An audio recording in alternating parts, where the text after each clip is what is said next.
Hello, the internet. For my students, you may or may not recognize me because you probably haven't seen my face much. I've just been a ominous voice on the computer. For the cats that walked across the keyboard and accidentally activated this page, thank you. You're 90% of my watchers. So the reason I'm making this video is because the greatest strength of the human race, one of them at least, is that every generation teaches the next generation everything that we've learned. Well, maybe not everything to each individual, but sort of as a society and a group. And so as a result, we don't have to invent the wheel every generation. We just have to figure out how to make it better, better uses for it, etc. And so in that scheme, I am giving these words of wisdom that I've learned over the years, life hacks, if you will, things I wish they would teach in the K-12 system, but absolutely do not. Things that could hopefully make your life better. And so it's stuff that I hope as many people will know as possible. So we're going to start off with what measures the importance of a person, because I think that understanding that really can change the focus of your life and how you act towards others. We usually score things by money. Oh, this guy's a billionaire. Bezos is almost a trillionaire. We have to edit all of our spell checks to be able to use the word trillionaire.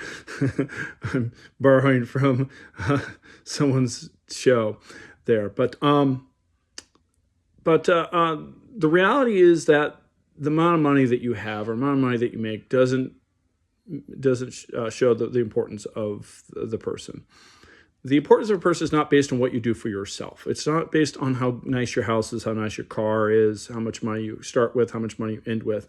None of that matters. What matters is the impact that you have in the lives of others. So not what you do for yourself, but what you do for others. And keeping that in mind can make a great change in how you think about how to go about the future.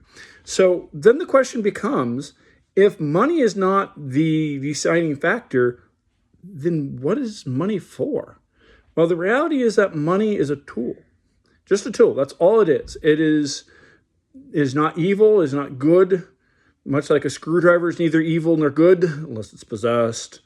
The reality is evil or good can be done with money, but it's based on the hand that wields it. The value of the money is based on the hand that wields it. It's also the same thing with knowledge. Knowledge is great. Get as much knowledge as you can, but at the end of the day, if you don't use that knowledge, it's worthless. You can learn everything there is to know about investing in real estate, for example. But if you don't use that knowledge is worthless. If you use the knowledge, it is invaluable, priceless. But if you don't use it, no matter how much time, much money that you spent on getting that knowledge, it is worthless. All that time, all that money, wasted. Same thing for a college class, such as astronomy. If you learn a lot of astronomy, but you never use it for anything, if you never use it to guide you in any kind of way to influence how you think, then that money you spent on that class or classes and all that time you spent, sure, you got an A or B, hopefully, but it's wasted. So use your money, use your knowledge well, just like a tool. Because a screwdriver sitting in a garage collecting dust has no value. But in the hands of an artisan, it could build bookcases, it could build whatever. So use that knowledge. So a lot of us focus on building our net worth, financial freedom. A lot of people use that word to try to sell you stuff. But how do we build net worth? And building net worth is actually an equation. It boils down to a simple equation.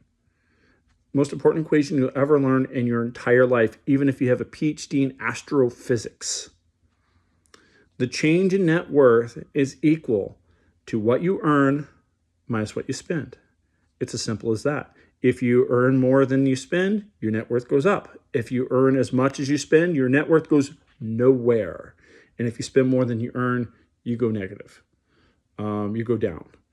And so when people focus on increasing their net worth, they always focus on that first part, the earned. So the earned is what you get from your income for working income, from your investment income, etc. The spend is what you spend on stuff, expenses, bills, the credit cards, the banks, and losses for bad investments. Those do occasionally happen, even to me. Some of my investments lose money.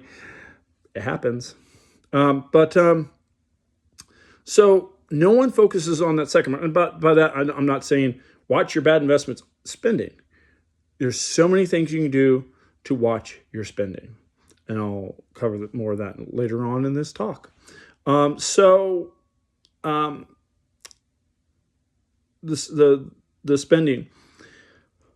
First rule of thumb, if you increase your income, make sure you increase your spending by less than half of what you increase your income by, if even less, because that'll guarantee that you can add to net worth. Most people, if they double their income, they double their spending, unfortunately, and so their net worth stays zero.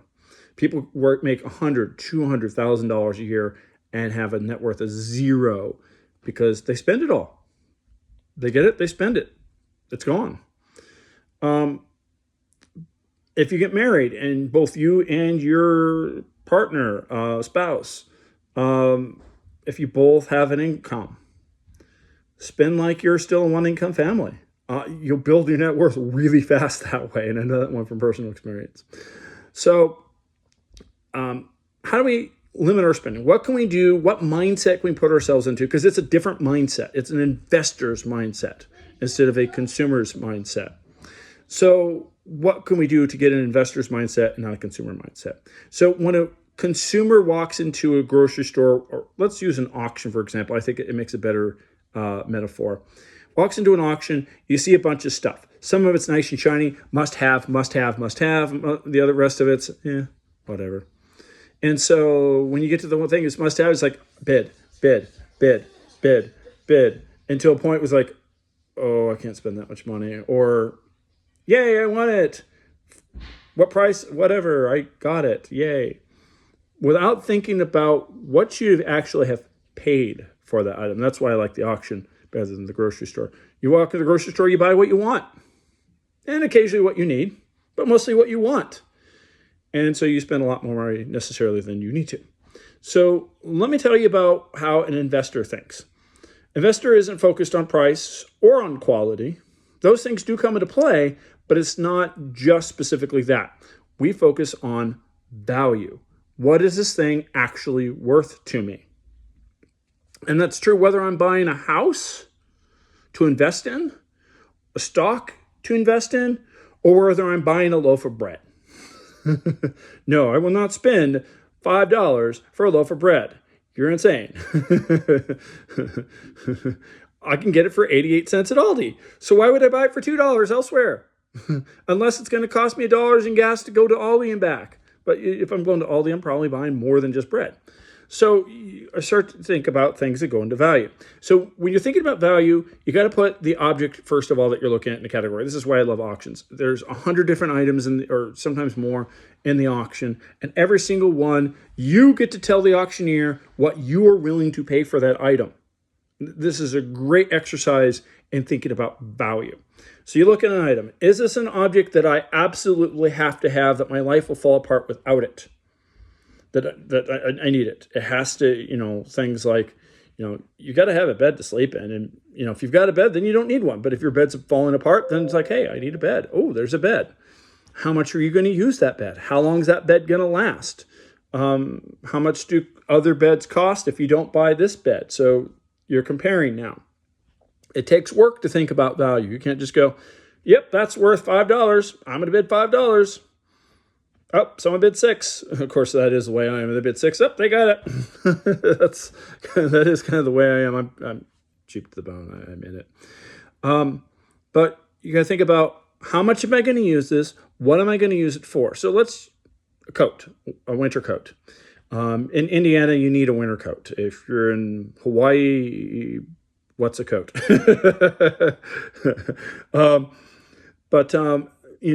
How many years is this winter coat probably going to last me? If it's a coat that's only going to last 1 year, I'm probably not going to pay a whole lot for it because, well, that coat doesn't have a lot of value. It's not going to give me a lot of use. But if it's a coat that's going to last 10 years, 20 years, and I'm going to use it every winter, and it's a coat that's going to work at 40 degrees and 0 degrees and in the rain and in the snow, that's a great coat. It's worth more to me. It has a higher value because I've got a use for it. If it's going to be my third coat that I might wear when it's only 50 degrees and raining, maybe I'll pay a buck or two for it, but someone's going to pay 10. They can have it. It's not worth that much to me because I'm not going to have that much of a use for it. Then there's going to be things that we have a use for, but not necessarily a need, like a pizza slicer. Okay, I can slice a pizza with a knife. I don't have to have a pizza slicer, but a pizza slicer's nice. And if you're going to get it for really cheap, that means it's going to have less value. But if it's worth the price, it's worth the price. You go to the dollar store, you buy one for $1, you're going to get a buck's worth of use out of it. It's fine. If you eat pizza, if you only eat pizza once a year, don't waste $1 on a pizza slicer. You're not going to get value out of it. Especially in my household, where it ends up in the stove by accident and then melts. That's because the next person turns on the stove not realizing it's in there. Oops. We've done it twice. Twice. I won't say who's responsible. But moving on. The next thing is a want. It's shiny. I want it. I don't have to have it. I don't really need it. I don't really have a use for it, but it's shiny. I want it, like a really pretty cookie jar. I don't know. It's something I bought for $2 once because it was just too pretty. I couldn't say no for $2. $10, I'd be like, oh heck no! I'm not paying $10 for that. What am I going to use it for? It's pretty, but So those things have less value. There's things we collect that goes into kind of the want category. And if you got lots of money, maybe have a little bit more value. But if you don't have a lot of money, collectible stuff, not worth much. And then there's investments. How much can I resell this for? Now, let me tell you about investments, and how to properly buy an investment and how to not properly buy investment. Because most people, when they invest, they're not investing, they're speculating. There's a big difference. So consumer either asks for the price or asks for the quality. They don't really care. They just buy whatever and move on. And most of you at this point are thinking, yeah, it's kind of been me my whole life. Yes, that's because you've been trained to be consumers, because we're in a consumeristic society, and so it trains consumers. And so it's not your fault. You've done what you've been trained to do, and no one's bothered to train you differently. And that's why part of the reason I'm doing this, to train you differently. So a speculator will buy based on where they think the price is going to be in the future. What is it going to do in the future? Not what's it at now, what's it going to do in the future. So they'll buy a house for $100,000. It's worth $100,000. Okay. They're thinking, okay, it sounds like an investment so far. They think it's going to go to 120 in 3 years. That sounds like an investment. That's not an investment. That's speculation. They're speculating that the price of that house is going to go up. They really don't know. They're guessing. And sometimes it's an educated guess. Sometimes it's a very educated guess. But they're guessing. And if it doesn't go to plan, if it goes the other way, especially if you're borrowing money to do it, never borrow money for consumer products. Never borrow money for speculation. Because if it goes down a little bit, you lose everything. And that's what happens when markets turn. Speculators die. They get wiped out. They don't physically die, literally die. They figuratively die. An investor will just take a haircut. So an investor, when they buy something, they're making money when they buy. They realize that money when they sell. Now, you can speculate and invest at the same time. Okay, I'm going to buy silver. It's at $16 an ounce. I'll buy it for $15 an ounce, so I'm paying less than what it's worth now, and I think it's going to go up. So if it goes up, great. You make even more money. If it goes down, you break even. Maybe lose a little bit, because 15 versus 16, if you're going to hold it long term, isn't necessarily the greatest thing to do, but you get the idea. So usually investors, for example, buy houses at 70 cents on the dollar. So they'll buy a $100,000 house for 70. So the market could go down 30% and they break even. Speculator goes down 30%, I guarantee they're toast. They're absolutely toast. Now you're thinking, wait a minute, that speculation stuff, that sounds very much like how stocks are bought. Yes, most stock purchases, 95% of them are speculation. I know a lot of people will be upset with me for that. All 3 people that watch this, one person will leave comments in the comment. How dare you say that stocks are speculative? Well, speculation is a spectrum, by the way.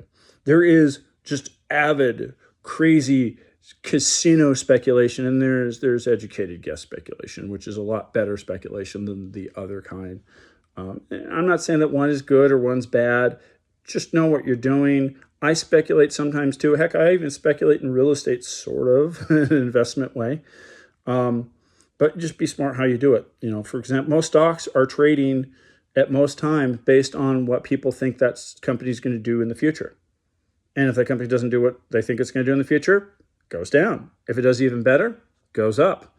And so for the most part, stocks are kind of speculative. Very rarely can you find a stock that you could buy right at that moment that should be worth more than what you're paying for it. That would truly be an investment. That does occasionally happen. Apple, about 10 years ago, it was that way. I'm not going to get into how value stocks. There's tons of ways on the internet. It has to do with PE ratios, but you can look that up on the internet. You can go to Jim Cramer, buy his books. He explains it pretty well. But that's how an investor thinks, and that's versus consumer versus the other. And if you go into a grocery store with a investor mindset, you're going to do a lot better. For example, bag of chips. What's a bag of chips want? Well, is it a need? No, I don't need a bag of chips. Yes, I need food. I need to eat, but it doesn't have to be chips. I could buy something else. And so what's it worth to me? Well, let's look at what that something else is. What can I get it for? Usually about $1 or $2 a pound. And so, I put the value of the chips, maybe $1 a pound, maybe $1.50 a pound. Let's just say $1.50 a pound, for example. I wouldn't use $2 a pound because, I can get, ground turkey, ground pork, usually, not right now, because I'm videotaping this middle of COVID. It's $3 a pound now, but usually you can. And so, the chips, they're less useful, so they're worth less. See how the mindset goes? Usually you're going to buy an 8-ounce bag of chips. So that means that bag of chips is really worth 75 cents to me. Now, do I sometimes pay $1.25 for that bag of chips as a splurge? Yes, but keep in mind, every time I do, I am losing 50 cents for my net worth. I'm throwing 50 cents down the drain every time I buy that instead of something else. I don't do it very often, occasionally. But suppose I go to the store and that same bag of chips is 50 cents. That's less than my 75 cents I was going to be willing to pay for it. And waiting for the sale to buy it. And I'm going to eat chips or snack food. I'm going to eat it, so I'm going to buy it. So now I'm going to buy it. I'm going to buy as much of it as I can based on one of two things. One, when do I think that's going to go on sale like that again? That price probably never. 2, how long will they stay good for? And do I have how much room do I have? I guess third question, how much room do I have in my garage for them? And so I bought 6 boxes. Not 6 bags, 6 boxes. Each box had 10 bags. So I bought 60 bags of chips for $30. But guess what?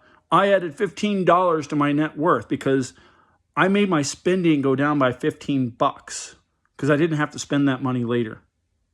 So I spent less money. That money goes straight in my back pocket. Now, does that mean that I increased my net worth? Well, I increased my net worth by $15. Does that mean I earned $15? And the answer is no, I didn't earn $15. I added 15 to my net worth, but I didn't earn 15. There's a difference. Because there's a difference between earned and what goes into my back pocket. 100 or 200 years ago, when Benjamin Franklin famously said a penny saved is a penny earned, was true back then. It's no longer true. A penny saved is not a penny earned. $1 saved is not a $1 earned. $1 saved is $1.50 earned. Because back then they didn't have income tax. Today, if you're making a decent amount of money, of course, if you're a student watching this, for you, $1 saved is $1 earned because you're not paying taxes. But if you are paying taxes, income taxes, then usually you have to earn about $1.50 to put $1 in your back pocket. So if you save $1 at the grocery store, that $1 goes in your back pocket tax-free. It's like you earned an extra $1.50 at your job. And it's tax-free. Government doesn't say, hey, Oh, you got to pay taxes on that $1.50 you saved at the grocery store. No, they don't. They're not going to do that.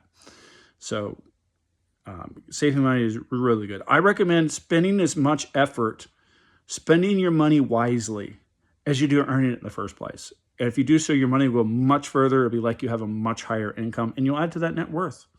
I mean, you won't have to work a lot to add to that net worth. It'll just grow.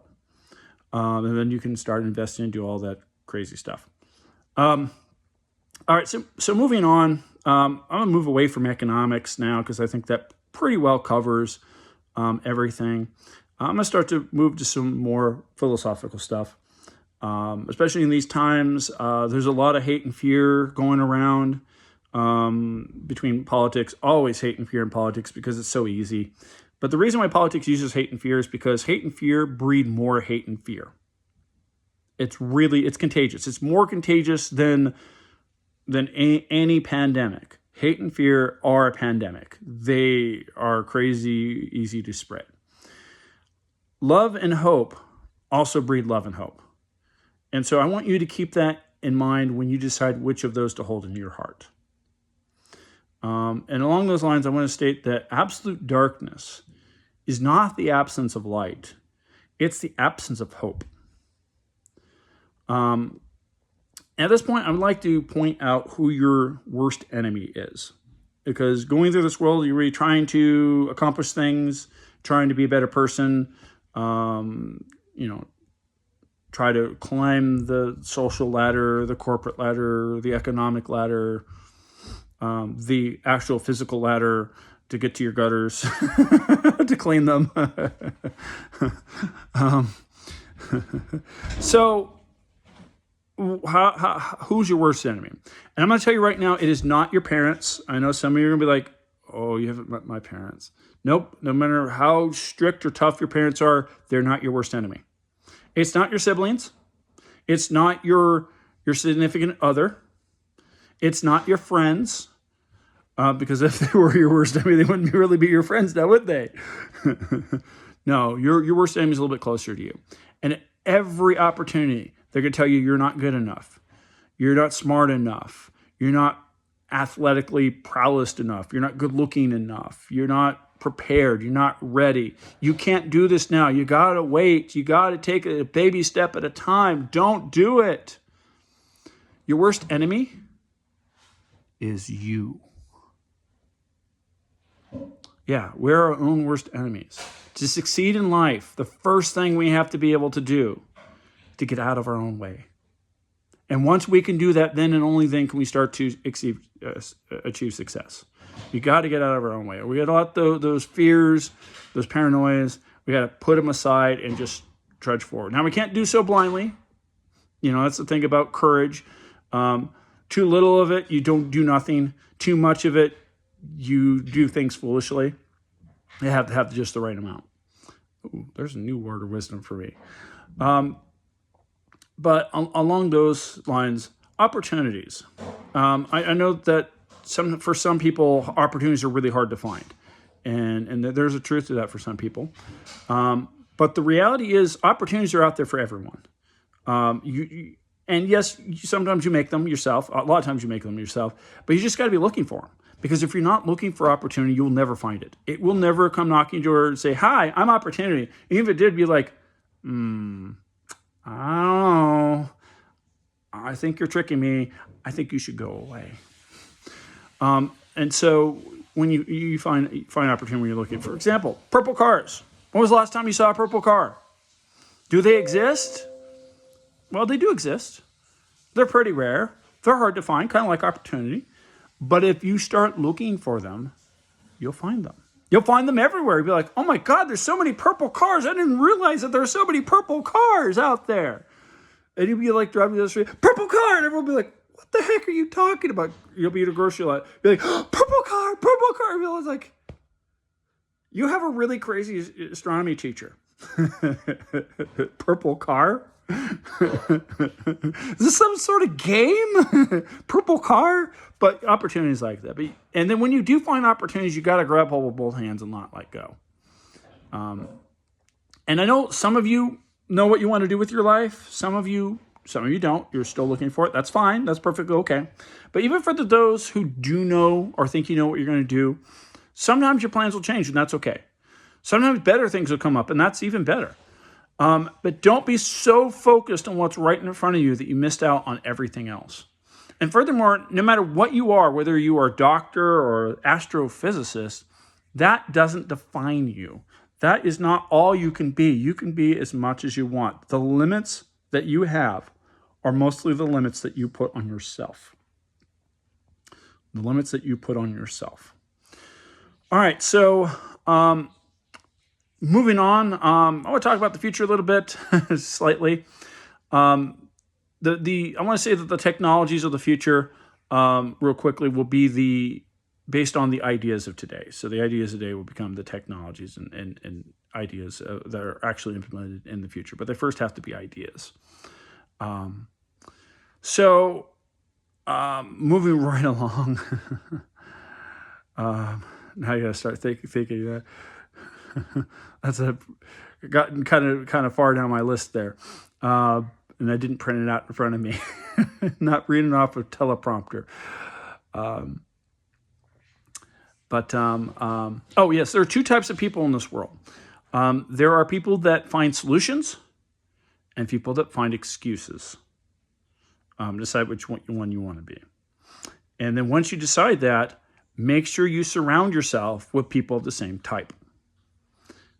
Because if you are someone who just wants to find excuses, you should be a contractor. I've done too much real estate. You should be a contractor. And you surround yourself with people who find solutions, and they decide they want to watch a movie that you think is going to suck and you don't want to watch it. You'll come up with a bunch of excuses. Oh, my car's in the shop. Oh, great. I'll come pick you up. But there's a show on that's the season finale. I've got to watch it. And, I just got to watch it. Well, I'll TiVo it. You should TiVo it. I don't have a TiVo. I'll TiVo it for you. You can come over to my house tomorrow and watch it. And it was a show that you don't want to watch because you've never watched. You just picked a random show that you didn't think they'd have any interest in. And so now not only are you watching that movie you didn't want to watch, you're now going to have to watch the season finale of a TV show you've never watched and never wanted to watch with your friend at their house that you probably didn't want to go to in the first place. So you can see how someone who being around people who find solutions might be a little annoying for you. The reverse is also true. I'm going to use real estate as an example because I do real estate on the side. Let's suppose I'm trying to get a house fixed up to put it on the market, and my real estate agent's like, okay, great. When's that going to get finished? And I'm like, next week. And next week rolls around, and my contractor hasn't done anything. Contractors. So my contractor has given me 10 excuses now of why they couldn't do anything in the past week. My real estate agent now contacts me, and I now have to repeat those 10 excuses to my real estate agent. So now I have become a person who makes excuses because my realtor makes excuses, my contractor makes excuses. Now I have to make excuses for my contractor. And I'm usually someone who tries to find solutions. So you can see how annoying that is for me. So you do not, if you're someone who finds solutions, you do not want to surround yourself with people who make excuses. And if you're doing real estate, you do not want contractors who make excuses. You'll never get anything done. Team. I'm stealing this one, borrowing this one from the president of Alpine Real Estate, Adam. I always forget his last name. Oops. He gives a much better presentation of this than I do. But you could do a lot as yourself, by yourself. You can accomplish quite a bit, and there's a lot of stuff you can do and accomplish. And But in order to really, really succeed, you need a team. And the strength of if you have a company, the strength of your company is based on the strength of your team, not the strength of you. I would say even just going as far as like the president of the United States. I'm not being political. I'm not going to say what I think about the current president or past president or future president. But the strength of a president oftentimes the strength of the team they have around them. Lincoln had a pretty good team around him. And so, he didn't get along with them, but he had a pretty diverse viewpoints and that he listened to and then helped him make decisions. So, I think that team made him a better president. And so, go back 150 years. That's all I can do with politics there. But I think that tells you the strength of stuff. But to really succeed, you've got to have a team. And then if you want to take it one step further, you need a system. I'm still building my team. I'm not at the system yet. So I'm not that successful, which is why you see me in YouTube with a video with 20 views and 9 subscribers. I don't have a team. At least I know my weaknesses. That's but you don't let your weaknesses define you. You just know what they are. Try to overcome them. And also a lot of times we're going to have personal biases. Sometimes these are ones we don't even realize that we have. These are called implicit biases. It's really hard to get rid of all biases. But the trick is to know what your biases are so that you don't let them affect your decision making, so that you can correct for your own biases. This is very true in science. Science, there's always biases in observations based on how we can take the data, what data we can take, what colors, etc. Like blue, red, infrared, X-ray, because each will show us something different, and so we got to take that into consideration.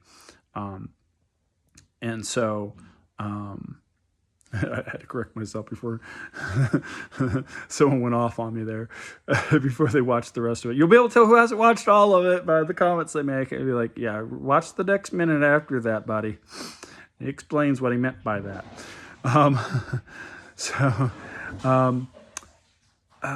What else is there?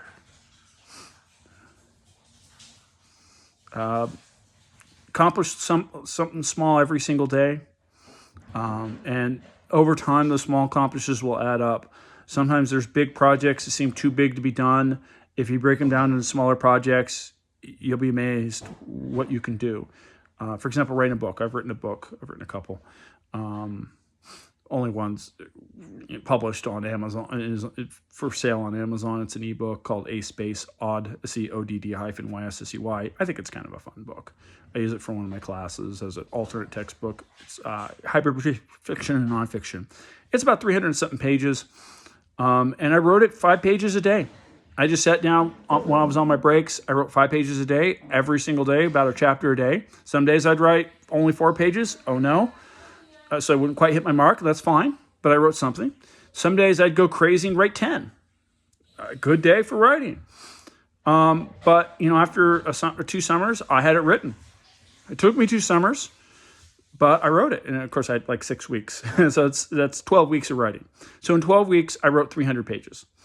That's 5 pages a day. It's not that much, and it takes half an hour to an hour to write a page. If I write 5 pages, and of course the rest of the day, my brain's kind of silently thinking about what my next 5 pages are going to be. Although in my case, that's kind of easy to write because I'm writing it around the science, so the plot's revolving around the science. I don't have to come up with a lot of, crazy character arcs and a lot of other stuff that a normal book would have to do. So, I can appreciate what a normal author has to go through for character development and stuff. But I will say this is not words of wisdom. This is just a word to science fiction writers. Please, for the love of God, and if you don't believe in God, please, for the love of the universe, do your science research before you write these stupid stories so that you don't write things that are ridiculously stupid, like asteroid belts of rocks crashing into each other that then become the norm for every other science fiction story. And then everyone thinks that that's the asteroid belt, and I have to spend an hour explaining to students that no, what you see in the movies is completely ridiculous. I saw one movie where they made a black hole that was the size of a basketball, and that would be the mass of Jupiter. A little bit of research, people. A little bit of research, please. Consult with a scientist when you write these books. Please, please consult with a scientist. They'd be very happy to help you most of the time.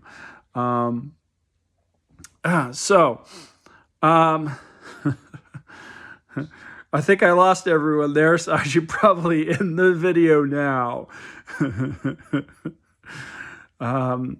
I'm sure maybe I'll add more in the comments if I realized I missed something. I'm sure I did because that was a lot. 34 minutes worth. I usually give one per lecture, so there's like 25 of them. And so I think I've covered most of those. throughout this. So there you have it. And if you have words of wisdom that you want to share, put them in the comments so that the other 3 people that will watch this video will get to see them. I'm not a big YouTuber. All right, so goodbye, everyone. Good luck, and I wish you all the best.